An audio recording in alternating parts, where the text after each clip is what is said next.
Hello दोस्तों, कैसे हैं आप सभी लोग। उम्मीद करती हूँ कि आप सभी लोग अच्छे होंगे और अपने अपने एग्ज़ाम्स की तैयारी कर रहे होंगे।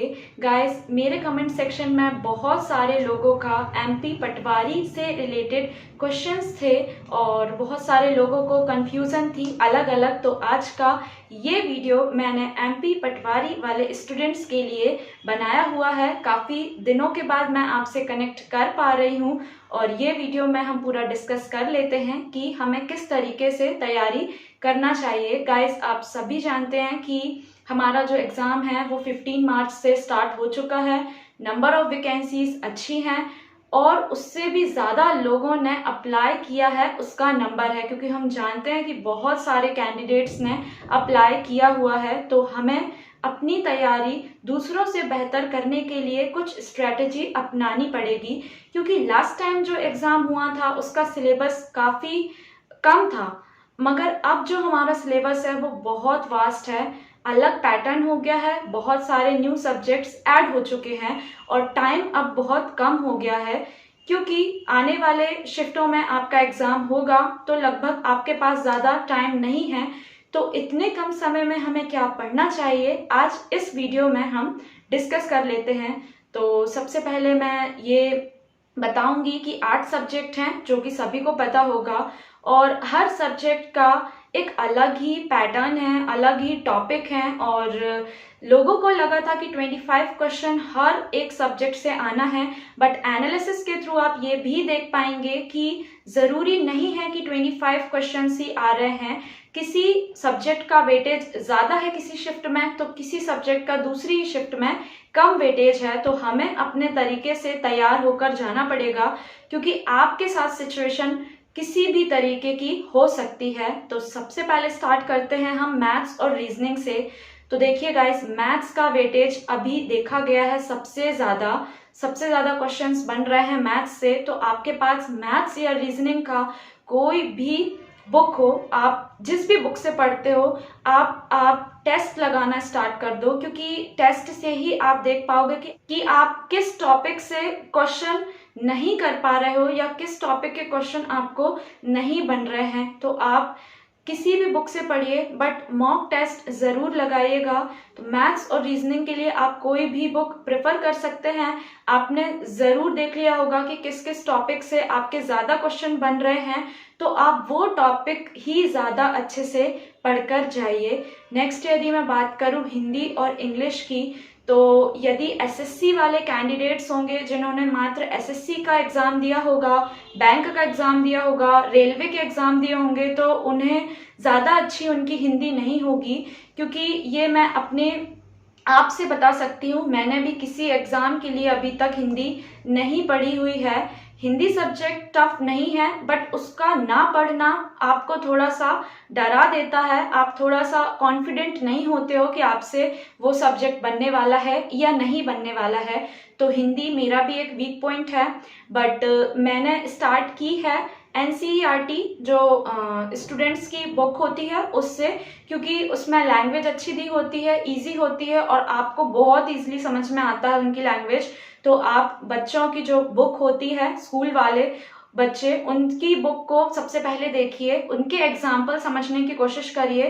फिर हिंदी के लिए आप ल्यूसेंट की बुक प्रेफर कर सकते हैं, उसमें ऑल टॉपिक्स कवर होते हैं।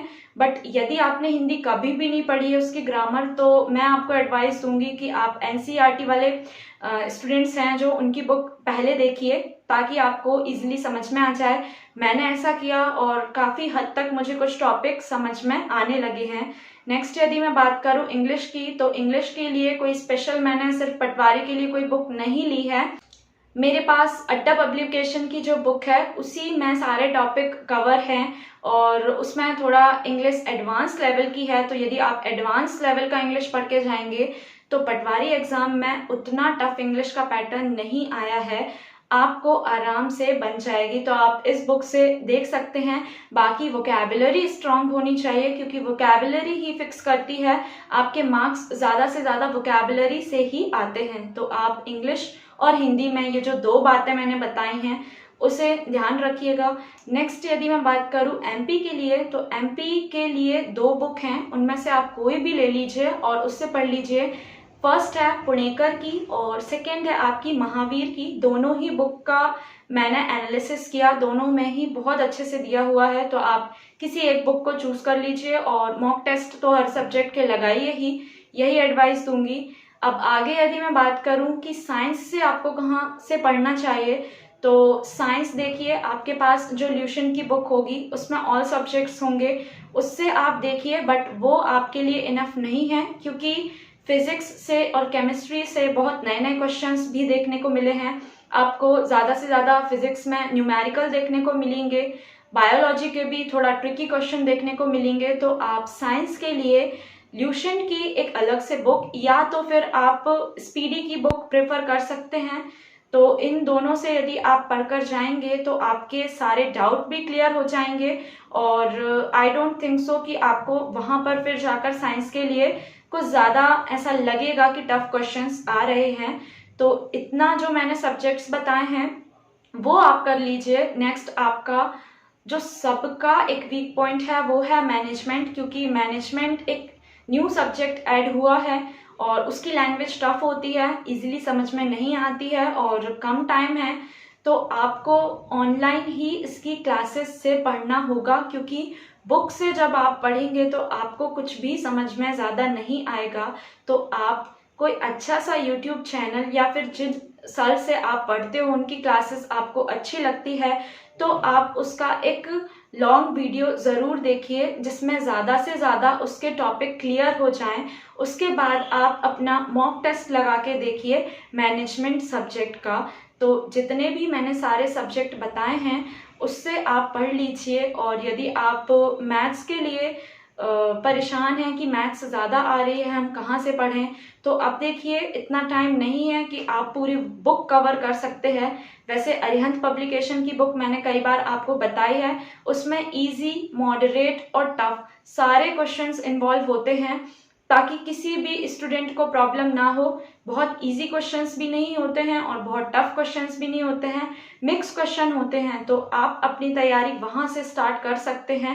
बट अब आपका टाइम है मॉक टेस्ट लगाने का और ज़्यादा से ज़्यादा जो टॉपिक आपने नहीं पढ़े हुए हैं उसे क्लियर कर लीजिए। जितना भी मैंने बताई है आपको बुक्स और ट्रिक, आप वो पढ़ के जाइए। बाकी ऐसा कोई भी फिक्स नहीं है कि किस से कितने क्वेश्चन आपको मिल जाएं। वेटेज अलग अलग सब्जेक्ट का अलग अलग है, बट आपको पढ़ के सारे ही सब्जेक्ट जाने पड़ेंगे। तो इस वीडियो में मैंने जो भी बुक बताई हैं वो अपने पर्सनल नॉलेज से मैंने बताई हैं। ऐसा नहीं है कि कोई भी बुक मैंने बता दी हो। आप इन बुक से पढ़कर जाएंगे तो आपको हेल्प ज़रूर मिलेगी। और बाकी कमेंट सेक्शन में आप टाइप करके ज़रूर बताइएगा। यदि कुछ और भी क्वेरी आपकी है तो आपके एग्ज़ाम के लिए आपको wish you all the best. और जिनका भी एग्ज़ाम हो गया है वो कमेंट सेक्शन में मुझे ये टाइप करके ज़रूर बताएं कि उनके मार्क्स कितने आए हैं और उनके हिसाब से जो उनका शिफ्ट था वो क्या इजी था, मॉडरेट था या टफ था। क्योंकि हम सभी जानते हैं कि अलग अलग शिफ्ट हैं, किसी स्टूडेंट को इजी शिफ्ट मिल जाती है, किसी को टफ। बट अभी तक ऐसा सुनने नहीं आया है कि एग्ज़ाम बहुत टफ हो। तो प्लीज़ कमेंट सेक्शन पे मुझे ज़रूर टाइप करके बताइएगा। मिलते हैं नेक्स्ट वीडियो में। चैनल को लाइक, सब्सक्राइब एंड शेयर ज़रूर कर दीजिए।